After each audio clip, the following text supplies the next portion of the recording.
বিশ্বকাপ থেকে Cape Verde বিদায় নিয়েছে, কিন্তু হারেনি একজন যোদ্ধা।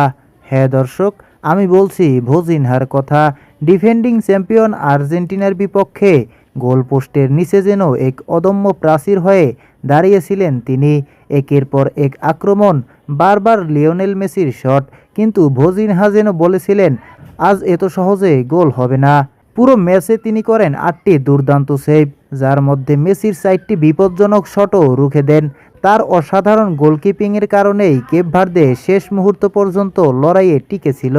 90 মিনিট নয়, অতিরিক্ত সময়সহ শেষ বাঁশি পর্যন্ত নিজের দেশের জন্য জীবন দিয়ে লড়েছেন এই 40 বছর বয়সী গোলরক্ষক। ম্যাচ শেষে জিতেছে আর্জেন্টিনা, কিন্তু কোটি কোটি ফুটবল প্রেমীর হৃদয় জিতে নিয়েছেন ভোজিনহা। আজ ফুটবল বিশ্বে একটাই প্রশ্ন ঘুরছে, বিশ্বকাপে সেরা গোলকিপারের আলোচনায় কি এখন সবার আগে থাকবে ভোজিনহার নাম? ট্রফি হয়তো জেতেননি, কিন্তু নিজের পারফরমেন্স দিয়ে তিনি প্রমাণ করেছেন একজন গোলকিপারও পুরো পৃথিবীকে মুগ্ধ করতে পারেন। প্রিয় দর্শক, আপনার মতে এই বিশ্বকাপের সবচেয়ে দুর্দান্ত গোলকিপার কি ভোজিনহাই? কমেন্টে আপনার মতামত লিখুন।